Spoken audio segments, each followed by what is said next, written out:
Salam jumpa dengan saya Admin A di channel Darah Biru Raja-Raja. Di video kali ini akan dibahas silsilah dan biografi Muhammad Yamin. Profesor Mr. Muhammad Yamin SH atau yang lebih dikenal dengan Muhammad Yamin adalah salah satu pahlawan nasional Indonesia. Muhammad Yamin merupakan seorang sastrawan, sejarawan, budayawan, politikus, dan juga ahli hukum. Muhammad Yamin merupakan salah satu perintis kemerdekaan Indonesia dan juga pelopor Sumpah Pemuda. Muhammad Yamin lahir pada tanggal 23 Agustus tahun 1903 di Talawi, Sawah Lunto, Sumatera Barat. Silsilah dari garis ayah. Muhammad Yamin adalah putra dari Tuanku Usman Baginda Khatib yang menikah dengan Siti Sadah, berasal dari Padang Panjang atau Solok. Muhammad Yamin memiliki saudara bernama Ramana Usman yang menjadi pelopor Korps Diplomatik Indonesia. Tuanku Usman Baginda Khatib berasal dari Sawah Lunto. Di daerahnya, Tuanku Usman Baginda Khatib memiliki jabatan sebagai Mantri Kopi di Talawi serta Kepala Adat Minangkabau. Pada zaman kolonial Belanda, status tersebut cukup terhormat dengan gaji yang besar.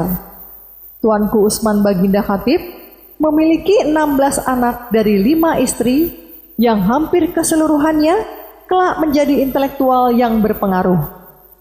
Saudara-saudara Muhammad Yamin seayah antara lain adalah Muhammad Yaman yang menjadi seorang pendidik, Jamaluddin Adinegoro dari istri ketiga bernama Sadariyah yang berasal dari Talawi menjadi seorang wartawan terkemuka. Selain itu, sepupunya Muhammad Amir juga menjadi tokoh pergerakan kemerdekaan Indonesia. Muhammad Yamin dibesarkan di keluarga terpelajar. Dilansir dari dokumentasi Harian Kompas, ayahnya yang Mantri Kopi membuat Yamin kecil dibekali pendidikan mumpuni. Menurut Elizabeth E. Griffiths dalam buku Asal-Usul Elit Minangkabau Modern, para Mantri Kopi masuk ke dalam golongan terpelajar dengan kemampuan baca tulis dan berhitung yang baik. Kelompok lainnya ialah jaksa dan pangreh praja. Sejak kecil Muhammad Yamin rajin membaca karena begitu haus akan ilmu. Untungnya ada komisi untuk bacaan sekolah pribumi dan bacaan rakyat yang menerbitkan banyak buku berbahasa Melayu sebagai bacaan untuk dibaca Muhammad Yamin. Muhammad Yamin menempuh pendidikan dasarnya di Holland Inland School atau HIS Palembang. Setelah itu Muhammad Yamin melanjutkan pendidikannya di Al-Gimin Middlebury School atau AMS Yogyakarta. Di AMS, Muhammad Yamin mulai belajar tentang purbakala dan berbagai bahasa, mulai dari bahasa Yunani, bahasa Latin, dan bahasa Kai. Setelah lulus dari AMS tahun 1927, Muhammad Yamin berniat melanjutkan pendidikannya ke Leiden, Belanda. Namun, niat tersebut ia urungkan karena sang ayah meninggal dunia. Akhirnya, Muhammad Yamin melanjutkan pendidikannya di Rechthogeschool School ke Batavia, yaitu Sekolah Tinggi Hukum di Jakarta, sekarang Fakultas Hukum Universitas Indonesia. Pada tahun 1932, ia mendapatkan gelar Mr. Inderrechten atau Sarjana Hukum. Muhammad Yamin memulai karir sebagai seorang penulis pada dekade 1920-an. Semasa dunia sastra Indonesia mengalami perkembangan.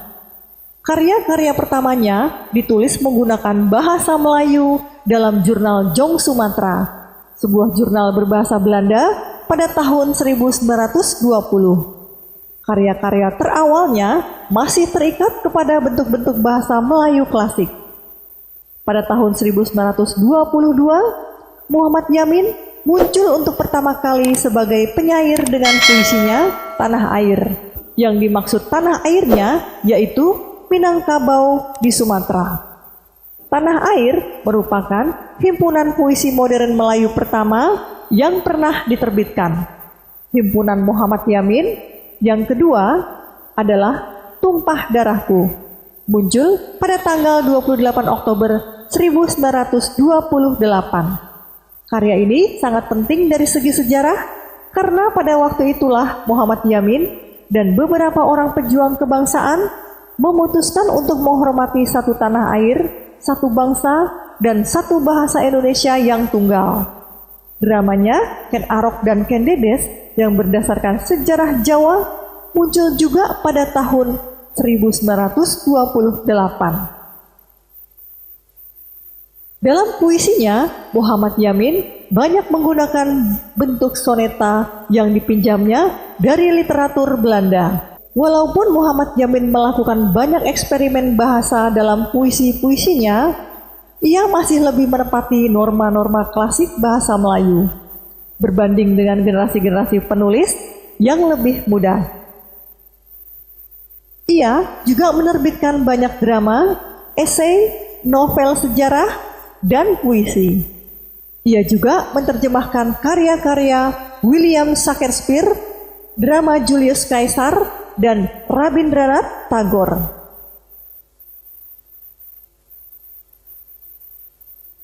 Karir politik Muhammad Yamin dimulai sejak ia masih menjadi seorang mahasiswa di Jakarta, yaitu saat bergabung dengan organisasi Jong Sumatera Bond. Ia aktif dan menjadi ketua Jong Sumatera Bond pada tahun 1926 sampai 1928. Muhammad Yamin mulai aktif mengemukakan gagasan tentang persatuan Indonesia. Sebagai seorang sastrawan dan penyair, salah satu cara yang diyakini Muhammad Yamin dapat menjadi alat persatuan adalah bahasa. Gagasan ini pun diucapkan lantang dalam Kongres Pemuda pertama. Melalui pidatonya, kemungkinan bahasa-bahasa dan kesusastraan di masa mendatang. Muhammad Yamin menyodorkan bahasa Melayu sebagai bahasa persatuan. Saya yakin, seyakin-yakinnya bahwa bahasa Melayu lambat laun akan menjadi bahasa pergaulan dan bahasa persatuan yang ditentukan untuk orang Indonesia. Dan kebudayaan Indonesia masa depan akan mendapatkan pengungkapannya dalam bahasa itu. Demikian pidato Yamin dikutip dari buku Cendekiawan dan Kekuasaan dalam Negara Orde Baru tahun 2003. Pidato itu mendapatkan respon baik dari para pemuda yang hadir dalam kongres. Mereka tertarik terhadap pemaparan Muhammad Yamin, terutama mengenai persatuan. Banyak yang meyakini bahwa pemakaian bahasa Melayu yang memang sudah banyak digunakan sebagai bahasa pengantar selain bahasa Belanda dan bahasa Arab akan digunakan sebagai bahasa pengantar di Indonesia. Sebelumnya, Ki Hajar Dewantara juga mengusulkan hal yang sama dalam Kongres Pengajaran Kolonial di Den Haag, Belanda pada tanggal 28 Agustus 1916. Kalau bahasa nasional Indonesia adalah Melayu. Untuk lebih jelasnya, bisa ditonton di video sebelumnya, Silsilah Biografi Ki Hajar Dewantara. Linknya saya taruh di deskripsi.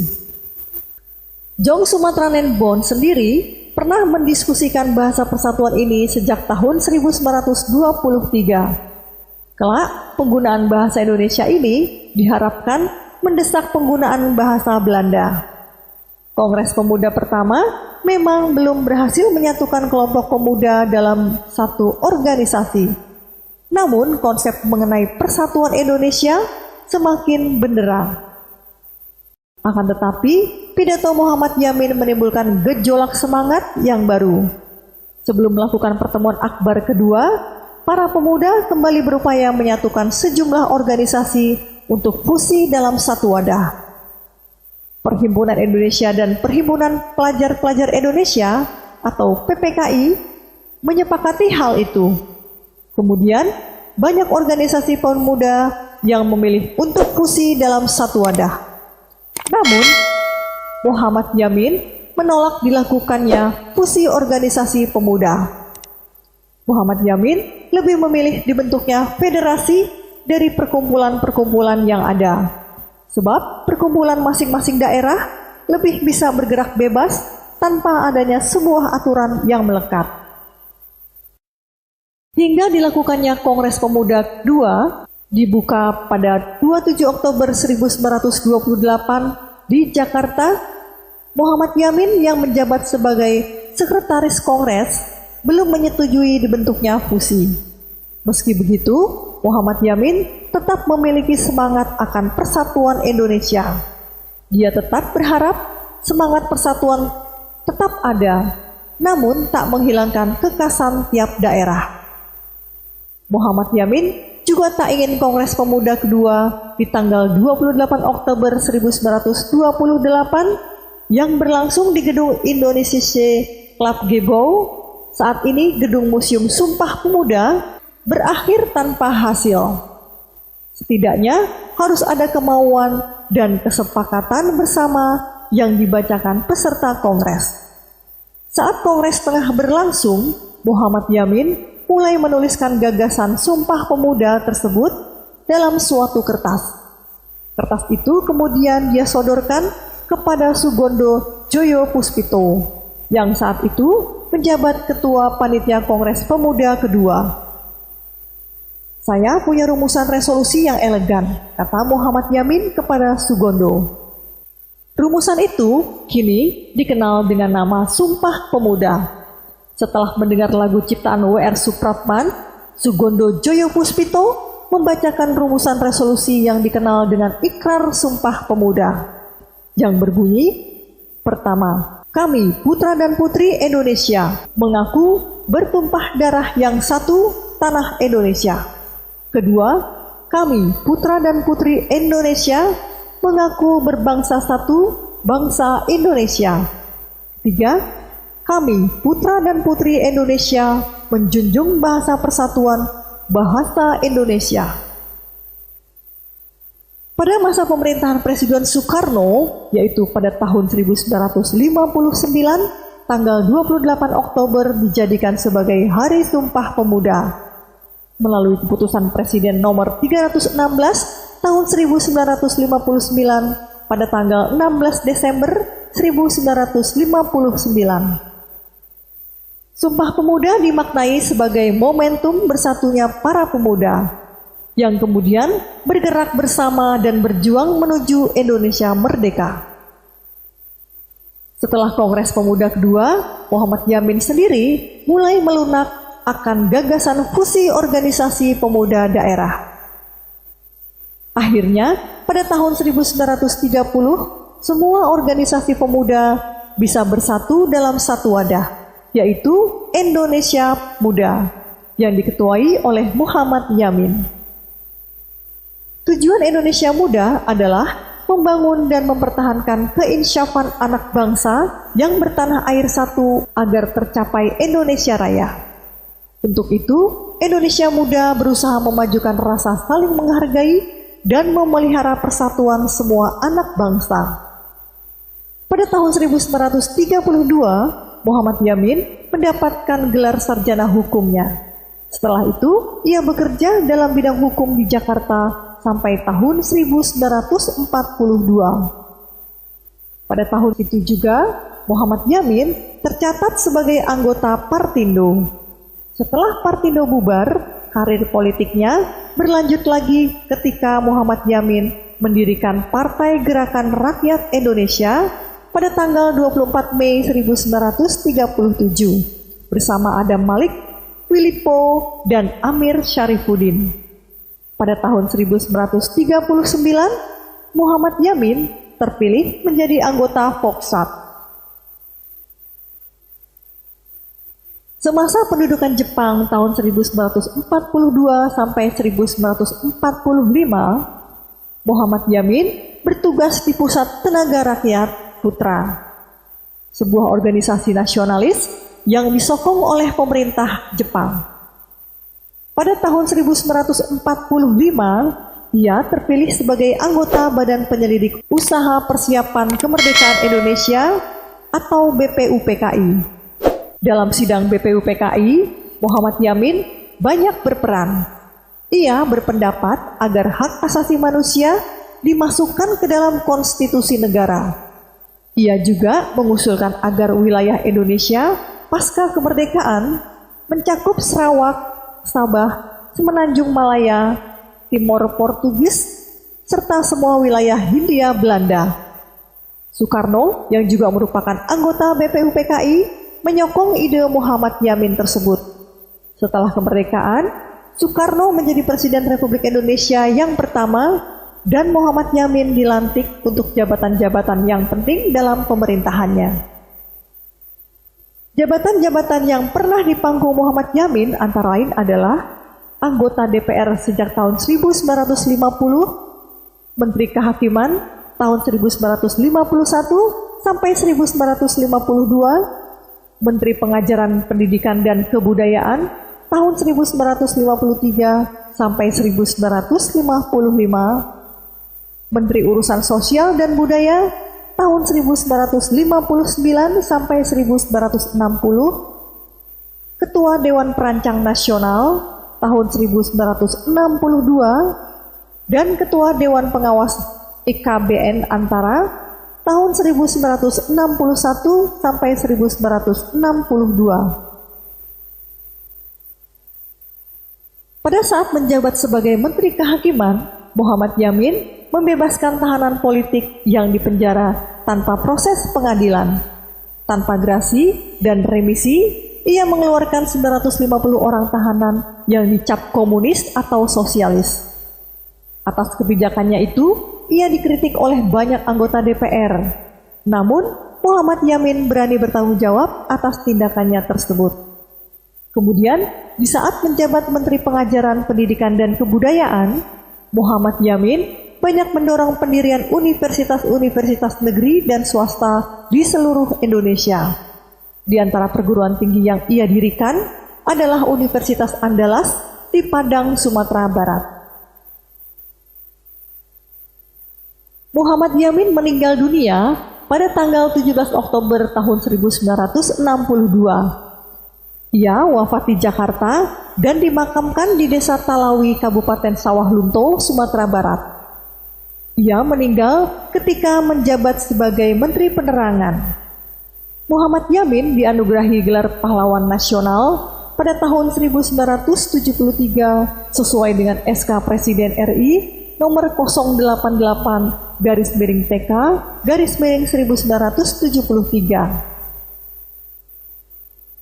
Pada tahun 1937, Muhammad Yamin menikah dengan Raden Ayu Siti Sundari, putri dari Merto Atmojo, seorang bangsawan dari Kadilangu, Demak, Jawa Tengah.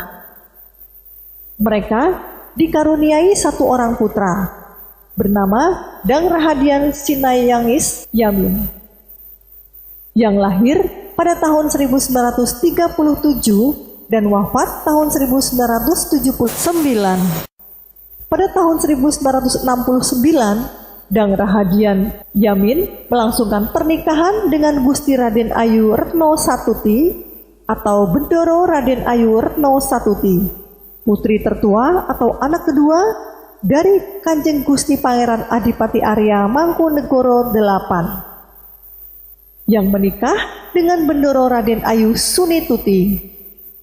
Bendoro Raden Ayu Sunituti adalah putri dari Kanjeng Gusti Pangeran Adipati Arya Mangkunegoro VII, yang menikah dengan Bendoro Raden Ayu Retnaningrum. Karena menikah dengan putri Raja Mangkunegara VIII, maka Dang Rahadian Sinayangis Yamin memperoleh gelar. Gelar sebelum menikah adalah Raden Mas Haryo Rahadian Yamin, dan setelah menikah bergelar Kanjeng Pangeran Haryo Suryadiningrat. Dari pernikahan Dang Rahadian Sinayangis Yamin dengan Gusti Raden Ayu Retno Satuti memiliki dua orang anak. Yang pertama bernama Bendoro Raden Mas Roy Rahajasa Yamin.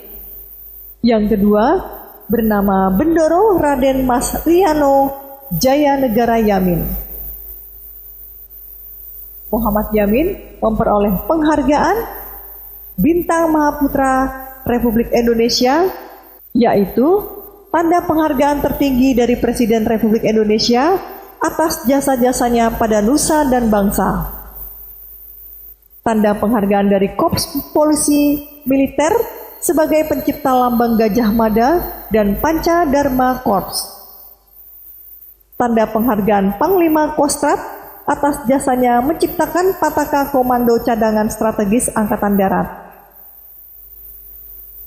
Karya-karya Muhammad Yamin antara lain adalah Tanah Air berupa puisi tahun 1922, Indonesia Tumpah Darahku tahun 1928, Kalau Dewatara Sudah Berkata berupa drama tahun 1932, Ken Arok dan Ken Dedes berupa drama tahun 1934, Sejarah Peperangan Diponegoro tahun 1945, Tan Malaka tahun 1945, Gajah Mada berupa novel tahun 1948, Sabta Dharma tahun 1950, Revolusi Amerika tahun 1951, dan lain-lain.